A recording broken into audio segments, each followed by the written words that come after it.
If you could imagine with me for a moment a time or a circumstance in your own life where everything's been leading up to a certain point. Everything that has come before has all been a steady progression, all leading up to one moment. In reality, there's a lot of moments throughout our lives that are like this. That's how things go on a day-to-day basis. Typically, for me, it's leading up to lunchtime or dinner time is when that monumental moment is in my day-to-day. But when you think about the real pivotal moments, those are far and few between in our lifetime. Like, for example, the birth of a child, something that a lot of people think about maybe their whole life. And eventually, it comes to the evening before that event. Sometimes, with this specific example, it might not be as planned as we'd like, but think about if maybe there's an inducement for the child, where you know the date is going to be at this certain time. And the night before, when you realize that when you wake up the next day, everything's going to change. And that surreal moment that's in between phases in life, where everything that's happened before is in one compartment, and everything that's going to happen after is going to be something totally brand new, something that you've looked forward to this whole time. Joshua chapter 5 is arguably that moment for the people of Israel. When you look back of all the different things that have happened to Israel since the promise of Abraham in Genesis. When you think about all the trials that the people have gone through, when you think about the times that they've failed, the times that they've succeeded, the promises that they've made to God and the promises that they've broke, everything has been leading up until this moment in Joshua chapter 5.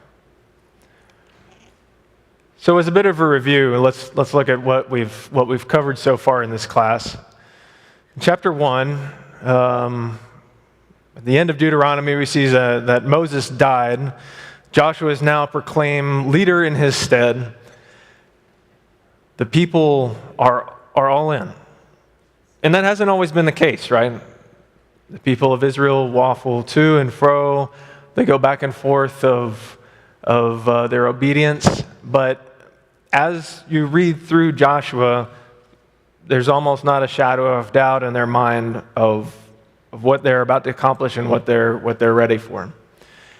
And in chapter 2, Joshua sends spies to go out into the land, to go to Jericho, and they meet Rahab. Rahab conceals them, and a promise is made that her and her house won't be destroyed because of that. And also, spies report about that fear in the land. We'll get talk a little bit more about that here in a little bit. Joshua chapter 3, Israel crosses the Jordan. We see that this is a monumental event on a super large scale, with thousands and thousands of people crossing all at once. And in chapter 4, what we discussed last week was the memorial of the stones after the crossing and the importance of that. So that brings us to chapter 5 and verse 1. And we looked at this map a few times in this class, but essentially it's just a geographic visual of what we're talking about, where Israel started off in Shittim on the east side of Jordan. It crossed over for a little bit of geography, this stretch of what they're talking about, of the water that was held back all the way, if you look north to Edom, about 20 miles where the water ceased during this crossover. And so we talked about the depictions of artwork that you might see about this event where the water makes a wall. Might not necessarily have been the case, but probably water wasn't even visible at this event. And then crossing over onto the other side, onto the west side, at Camp Gilgal. And that's where we're at right now. So chapter 5 and verse 1. And again, we talk about the artistic depictions, but I thought that this was a cool picture, so I threw it in. So let's go ahead and read through chapter 5 and verse 1. And as soon as all the kings of the Amorites who were beyond the Jordan to the west, and all the kings of the Canaanites who were by the sea, heard that the Lord had dried up the waters of the waters of the Jordan for the people of Israel until they had crossed over, their hearts melted, and there was no longer any spirit in them because of the people of Israel. Now, I alluded to earlier that there was a little bit of knowing at this point in time of Israel's coming. We referenced what Rahab had mentioned, that there was some fear there. We'll talk about that. But in this specific case here, it talks about the kings of the Amorites and the kings of Canaan on the west side of the Jordan. Again, for your reference, on the west side, they're crossing over from the east to the west. And the kings' hearts melted. And we had talked about the numbers of people and how large of an event this must have been.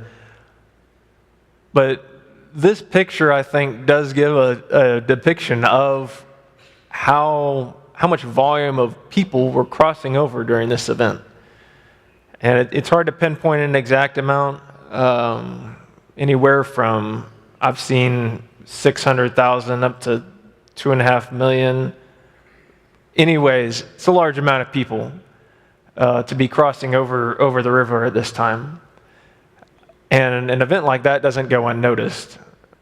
And the scripture indicates that word of mouth traveled, indicating to me that there must have been probably some form of eyewitness that got its way back to the kings on the west side. And I would have to just imagine the shock and awe of the people of the land that see Israel crossing and literally hearts melting, just as the scripture says. And no other way to describe it better than that.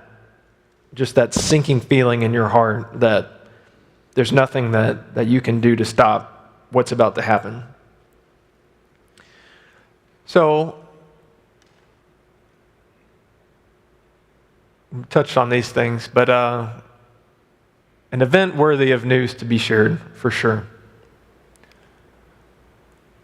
And at this point, the fear of the Israelites has really become realized. So in Joshua chapter 2, this is what I was referencing earlier about Rahab, in verses 8 through 11, we discussed this a little bit about this previously, but let's go ahead and look back. Before the men lay down, she, being Rahab, came up to them on the roof and said to the men, I know that the Lord has given you the land, and that the fear of you has fallen upon us, and all the inhabitants of the land melt away before you. For we have heard that the Lord had dried up the water of the Red Sea before you had come out of Egypt, and what you had did to the two kings of the Amorites who were beyond the Jordan, to Sihon and Og, who you devoted to destruction. And as soon as we heard it, our hearts melted. And there was no spirit left in any man because of you, for the Lord your God, He is God of the heavens above and on the earth beneath. So again, this points to that this is all something that's very apparent to the people on the west side of the Jordan. Very apparent to Jericho. And the instances that Rahab is referencing here in this text, again, talking about the heart of the people melting, they knew about the instances that happened of Israel crossing the Red Sea to be delivered from Egypt. And also, later on, about the events of Sihon and Og. Again, an Israelite conquest. So this is years and years leading up to this. And it's very apparent that this is something that the people of Canaan knew was a possibility as Israel was progressing through the years.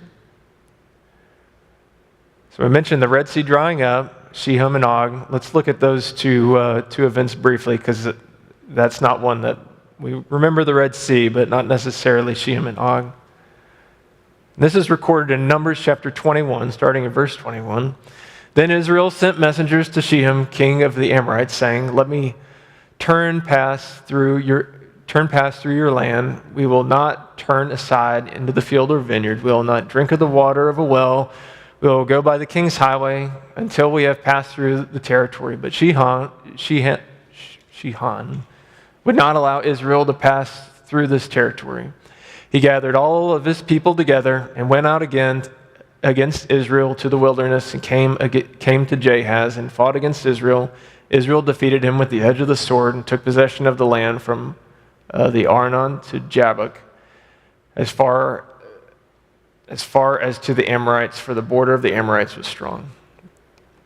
And Og later on in chapter 21. Thus Israel lived in the land of the Amorites, and Moses sent a spy out to Jazer, and they captured its villages and dispossessed the Amorites who were there. They turned and went up by the way to Bashan, and Og was king of Bashan, came out against them, and he and all his people battle at Edrei. But the Lord said to Moses, "Do not fear him, for I have given him into your hand, and all of his people, all of his land, and you shall do to him as you did to Sihon, the king of the Amorites, who lived in Heshbon." So they defeated him and his sons with all the people until he had no survivor left, and they possessed the land. Crossing of the Red Sea, Sihon, Og, all these moments leading up to the crossing of the Jordan, where that fear becomes a reality. It's a little bit of a difficult map to see, but if you can see the Dead Sea down at the bottom of the screen, Jordan making its way up to the Sea of Galilee. The area outlined in red is the territory of former territory of King Sihon, and up north of that, area outlined in blue is the area formerly of King Og. So if we're tying all this together, look at Joshua chapter 5. Israel's crossing the Jordan. The fears realized, the heart of the people melted. Cross references back to Rahab, where it's another instance of people of Jericho, their hearts are already melting. Exodus chapter 14, the crossing of the Red Sea. Numbers chapter 21 of Sihon and Og, just to tie it all together. And here's a map of the total land of conquest. So we see what's kind of about to happen. We see the territories that we had just mentioned on the map before. And at this point in time, we're just north of the Dead Sea at Gilgal, and we're about to take the next step and go from there. Now, some of you know this already, but we actually taught this class for the middle school previously, and to say that we've had to adjust some of our material is an understatement. For this particular chapter, I had to adjust significantly, because this is what we're talking about in this chapter. If you read your heading, this is a huge part of the book. So we're just going to dive right in and talk about it. Joshua chapter 5, verses 2 through 3. And at that time the Lord said to Joshua, "Make flint knives and circumcise the sons of Israel a second time."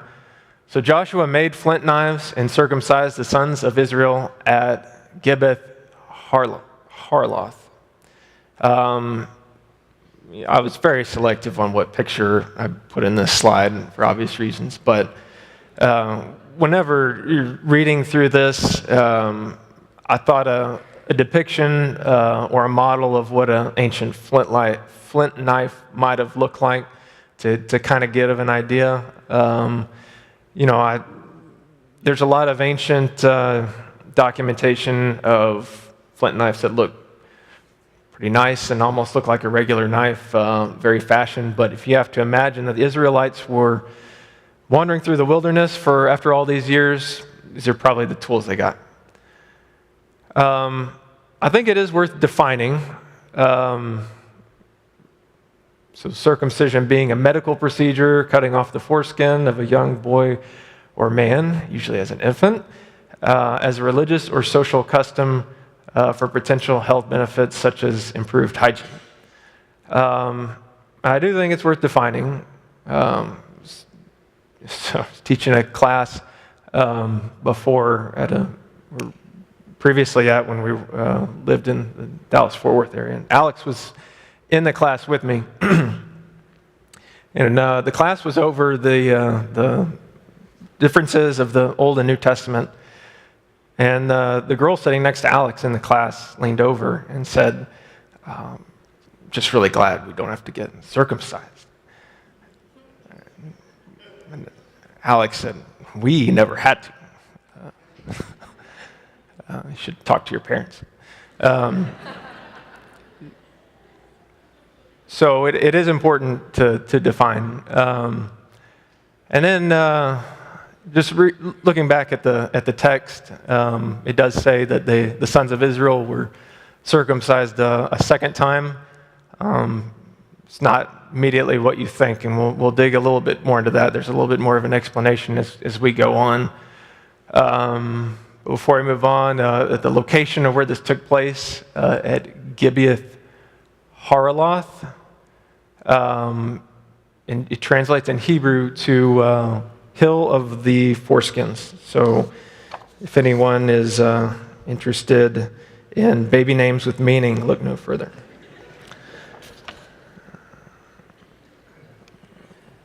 All right. Apologies, this is a little bit difficult to read.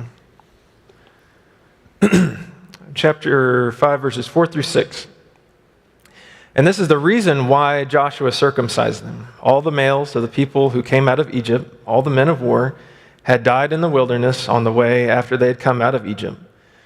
Though all the people who came out had been circumcised, yet the people who were born on the way in the wilderness after they had come out of Egypt had not been circumcised. For the people of Israel walked 40 years in the wilderness unto all the nation.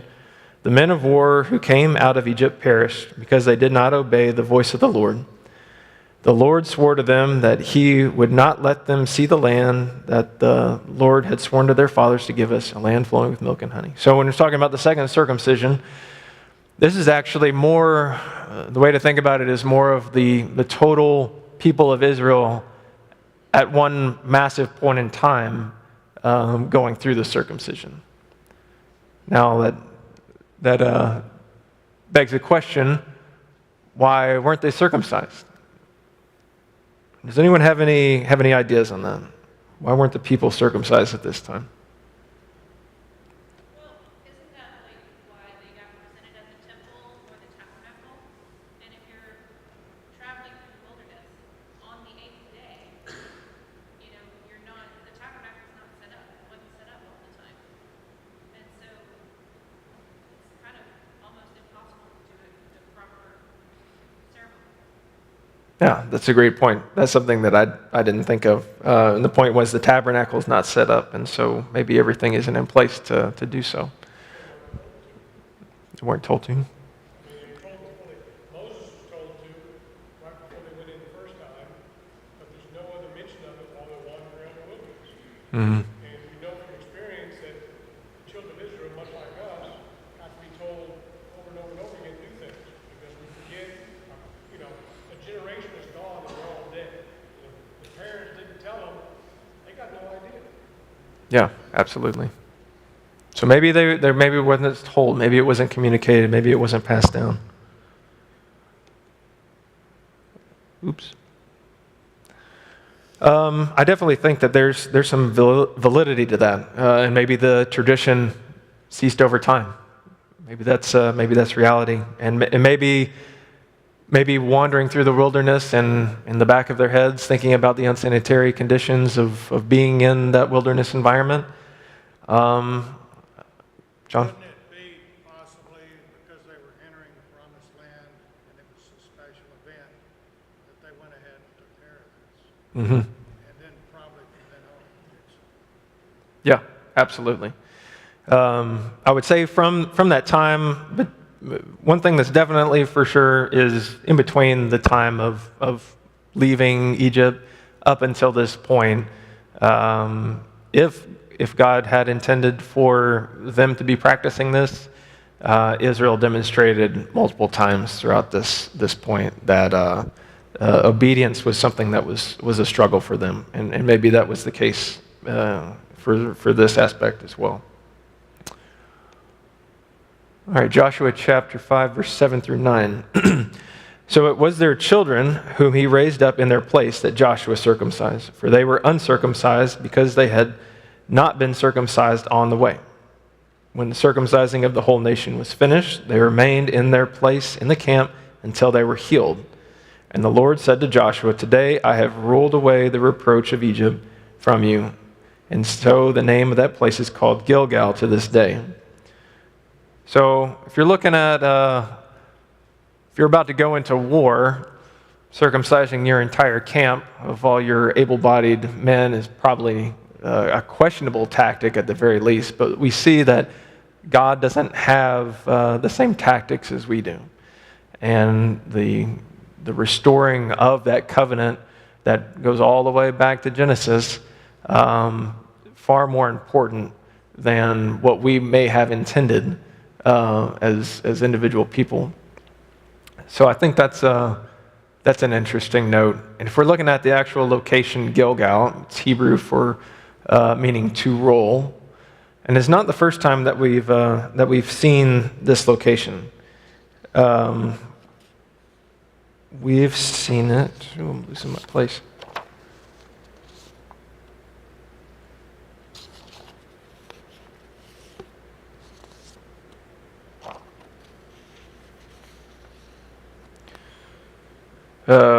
We've seen this a few other times.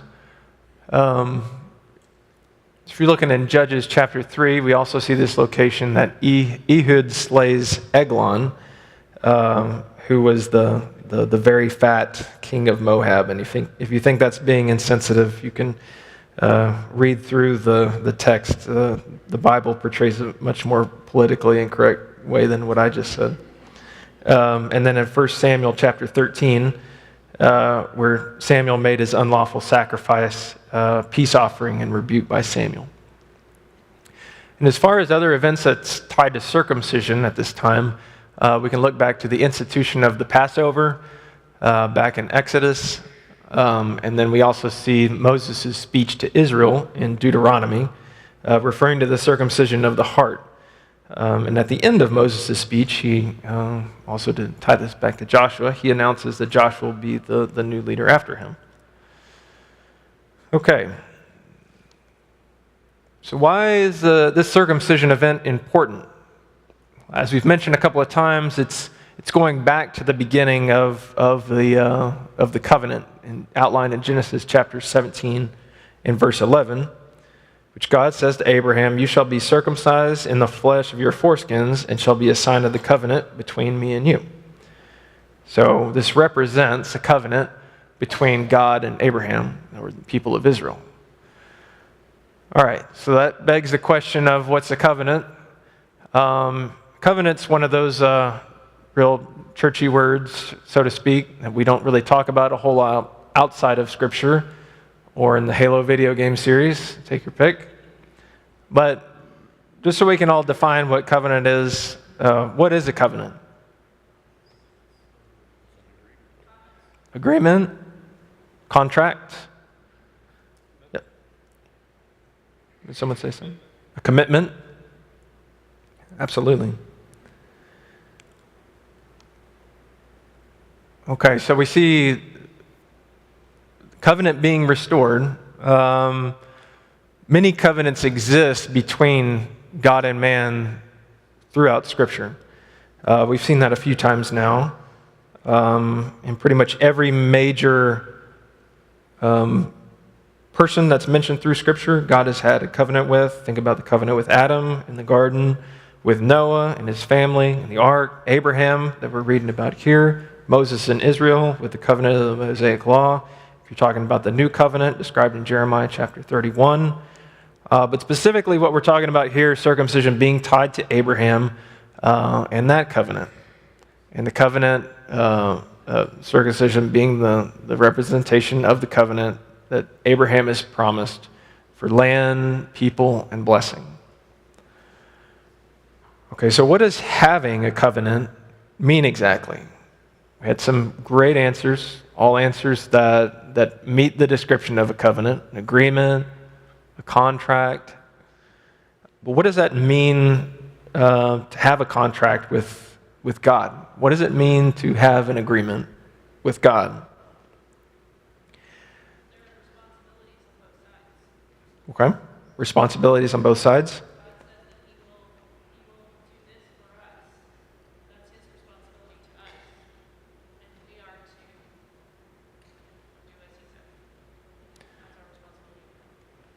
Responsibilities on both sides. I like that.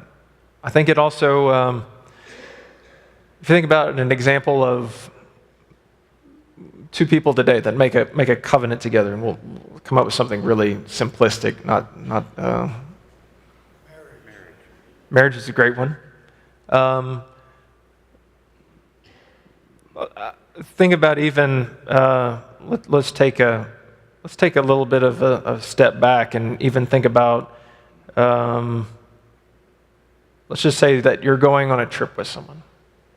You're going on a trip, and you decided that you're going to make an agreement about the terms of what this trip is going to entail. That you think about, that you discuss who's going to have the responsibilities for organizing the food, who's going to have the responsibilities for planning the logistics, who's going to have the responsibility, what time are we going to wake up, what time are we going to move to the next location. And imagine drafting an agreement on that. If we're just pulling back if we're just making up a hypothetical example. And that contract between those two people, that's an agreement that is representative of how they're going to accomplish that task together.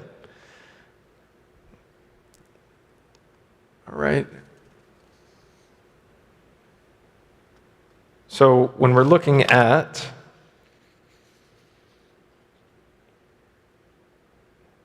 this section in Joshua, it is represented to the covenant of Abraham. However, at this point in time, Israel is also in a covenant relationship, in a covenant in the Mosaic sense.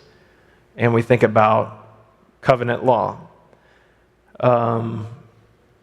If you're like me and you hear the term covenant law, you think about all the details explained out in Leviticus and Deuteronomy of a lot of the different, very specific things that are tied to that covenant. But if we remember what our definitions were of a covenant from the very beginning, of an agreement, a contract, that starts to sound very different than law of what we hear about today.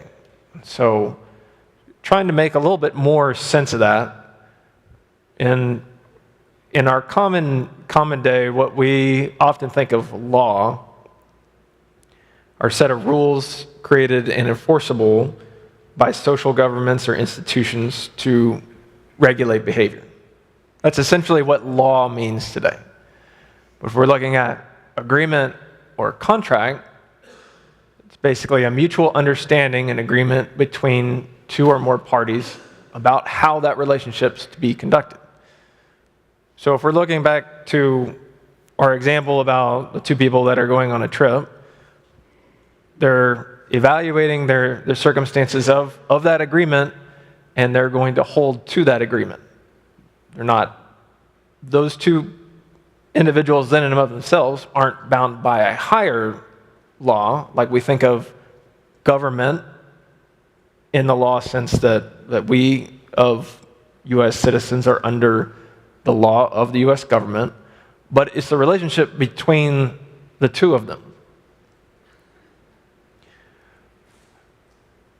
And so, interestingly enough, as I understand it, there isn't a Hebrew word that actually ties to the law as we know it today. And the closest word would actually mean statute, which means written down. And so starting to tie some of this back together, if in our example of going on a trip, if somebody wrote down a story about that trip, about that vacation, and then provide a list of the terms of the agreement for our roles and responsibilities, then that would look way more like the Torah, the first 5 books of the Bible, than an actual law code. And I think that's an important distinction, that when we think of covenant law, it's so much more than a list, but it's really a depiction of the relationship, the covenant relationship between God and the people of Israel. And so you run into danger a little bit with this because you get on the edge of getting close to the edge of semantics on this subject. But I do think it's important to understand God's covenant and why it's in place because of the relationship between Him and the people of Israel. To provide a visual, if you think of law, this is what I outlined a little bit before, is an institution. My format didn't carry over. A law being an institution where individuals are assigned within that institution. But a covenant, 2 entities in and of themselves that make an agreement. And that looks far closer to what God and the people of Israel have than what we think of as, for example, the U.S. government today. So to me, that has been extremely helpful in thinking about the way that we use terms like covenant and law. In particular, Matthew 5 and verse 17. Admittedly, I'm such a literal person that I've struggled really conceptualizing this verse. Verse 17, do not think that I have come to abolish the law, is Jesus speaking, or the prophets. I have not come to abolish them, but to fulfill them. And me being very literal has always been like, it's got to be one or the other. Like, law is law. Are we doing some of the law? Are we doing all of the law? I really had trouble making sense of this in my brain, but I think if we take everything that we applied and insert that into what this verse says about law, I think it makes a lot more sense and is really helpful for me. I do not think that I've come to abolish the covenant relationship or the prophets. I have not come to abolish them, but to fulfill them. So to me, that gave a lot more context. It gave more clarity about this verse specifically as to what Jesus is talking about here. All right, so Joshua chapter 5 and verse 10, getting back into the Joshua text. While the people of Israel were encamped at Gilgal, they kept the Passover on the 14th day of the month in the evening on the plains of Jericho. And the day after the Passover, on that very day, they ate of the produce in the land, unleavened cakes and parched grain, and the manna ceased the day after they ate the produce of the land, and there was no longer manna for the people of Israel, but they ate the fruit of the land in Canaan that year. All right, so now we get to another very important time where we're thinking about the Passover. So for anyone who doesn't remember, it's referring to the Passover in Egypt where God passed over the firstborn children and those of Egypt were not. So this is the first Passover in the Promised Land. Marks the end of the Exodus journey. As studying this subject, as far as we can tell, the Passover was observed only twice before this event in Joshua chapter 5. Over all these years, it was observed only twice based on what we can tell in Scripture. The evening before the Israelites fled Egypt in the wilderness of Sinai, and a year after, that being a year after they left Egypt. So it begs the question again, why so long the gap? And again, we might refer to the people of Israel that this was a time where they weren't the most faithful, maybe not observing the Passover because of circumstances with being able to set up the tabernacle, like it was kind of mentioned before. But I do think it is interesting that this has only occurred twice at this point. Go ahead. I was thinking that we forget sometimes that the reason that they wandered in the wilderness, it was a punishment. The people were being punished. God had separated, I'm gonna keep you alive, but that's it. So they didn't get this, the Feast of the Passover was a celebration of what God had done. They were being punished. So I always thought that the reason they did it because of the punishment. They were being punished. They weren't allowed to have these feasts. They weren't allowed to have these festivals. They didn't have any of the festivals or feasts that we know of while they wandered for 40 years in the wilderness, while those who disobeyed God died. Then when they started back in, when they decided when they crossed the Jordan, because up until they crossed the Jordan, they could have sat on the side of Jordan and said, you know what? We spied out the area and it was just as bad as it was 40 years ago. Let's turn back and go in the wilderness again. But they chose to go wrong. When they went across the Jordan, okay, now we can celebrate the Passover feast. You can start doing what you're supposed to do because you're no longer being punished. You're following God's law. Yeah, absolutely. I think that's a great point. Go ahead. They had manna and quail. There was no unleavened bread, no wheat. Mm-hmm. Yeah. There's definitely a giant difference between the land of milk and honey and what they were surviving off of in the wilderness, that being manna. Okay, so looking at a little bit more in detail about what the Passover involved. So I wasn't super familiar about this word before, but word seder. It's a Hebrew word, translates to order, and this is what is commonly referred to when Jews think about the Passover feast. Similarly, in what I build up in my mind is what we think of like a traditional Christmas dinner. The whole family gets around, there's a set of traditions, food, song, storytelling, fundamentally religious service set around the dinner table, laying at table, similarly to what we see in this depiction. The food being lamb, unleavened bread, bitter herbs. All right, Joshua chapter 5, 13 through 15. If you look through chapter 5, there's really huge differences in the subject matter that's covered. We almost move from one block of a conversation topic to another, but it all relates and it all ties together. And hopefully I can demonstrate that at the end. Joshua chapter 5, 13 through 15. When Joshua was by Jericho, he lifted up his eyes and looked, and behold, a man was standing before him with his sword drawn in his hand. And Joshua went to him and said, "Are you for us or for our adversaries?" And he said, "No, but I am the commander of the army of the Lord. Now I have come." And Joshua fell on his face to the earth in worship, and said to him, "What does my Lord say to his servant?" And the commander of the Lord's army said to Joshua, "Take off your sandals from your feet, for this place you are standing is holy."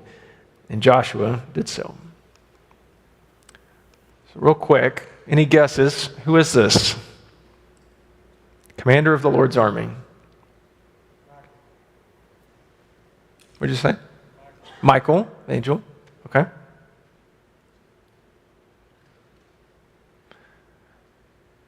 So, obviously, Scripture doesn't tell us. We just read through the verse.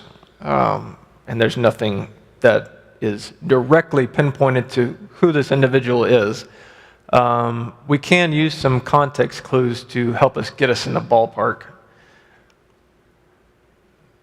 So if we're looking at, would this be an angel, I would understand that to be no, because of Revelation chapter 22, Revelation chapter 19, where the angels are refused to be worshipped.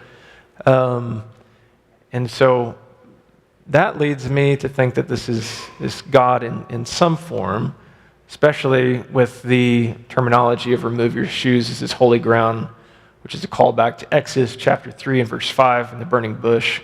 The only other time where this type of language is used is in Acts chapter 7, which is recounting the same events in Exodus that I just mentioned. So, as to which being that this actually is, you can read and argue that this is actually Jesus. I think that in some form or fashion, this is God coming and talking directly to Joshua. But looking back at the text itself, it's really kind of a frightening circumstance that Joshua finds himself in. He's definitely shocked. He's walking presumably by himself and sees a man with a sword drawn. And immediately the worst fears goes into his head, being that he's not familiar with this area. It was described as giants. He personally described it as a land of giants whenever he went and spied the land initially.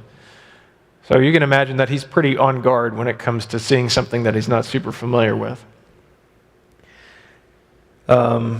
He doesn't know exactly what to be expecting here in Canaan. I think it's when he asked, "Are you for us or against us?" The response is no, which is, I think it's just funny way to answer that. It's answering the question and not answering the question at the exact same time. It's actually answering the question by asking a question and turning it back on Joshua.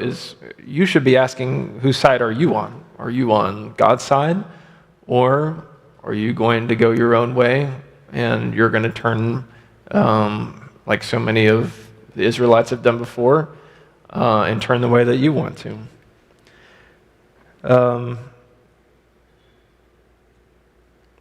What's about to take place is for all people everywhere, and the real question is Israel ready to be on God's side? So some observations from this interaction. One thing is clear: God will deliver. And Joshua may ask the first question, but make no mistake that this is the commander's appointment. And by the end of this passage, it's a reminder of God's power. So when you think about this, the presence of this individual and the power represented here, that everything that's about to take place, that we're going to talk about over the next couple of chapters, is a representation of that power. And we've seen some of that already, the winding back of the Jordan, a display of power and a reminder to the people. And I think that's an important reminder for us as well. We don't see completely overt examples of God's power like we see here, but we all know it. We all know that power exists. But I think it is interesting, by the way people talk, it almost diminishes of what that power actually is.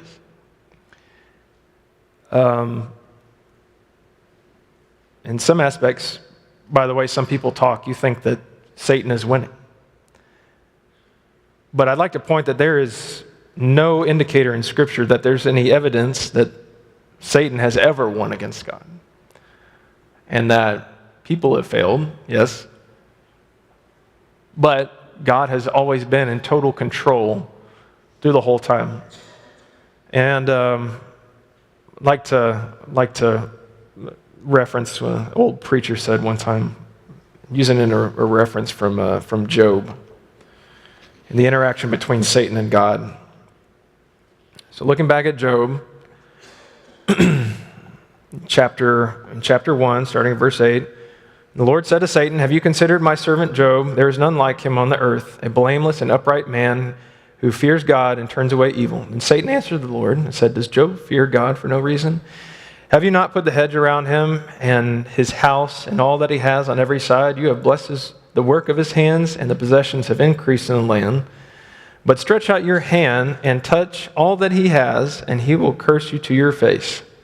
And the Lord said to Satan, "Behold, all that he has in your hand, only against him do not stretch out your hand." And y'all remember what Satan said back? "Yes, sir." Satan didn't have any power. He had only what God had allowed him to have. Continuing continuing onward in chapter 2, starting verse 4, then Satan answered the Lord and said, "Skin for skin. All that man has he will give for his life, but stretch out your hand and touch his bone and his flesh, and he will curse you to your face." And the Lord said to Satan, "Behold, he is in your hand, only spare his life." And what did Satan say? Yes, sir. He doesn't have power over God, which is an important message for us to remember. And circumstances like this that we read in Joshua ties back to that as a remembrance of his power.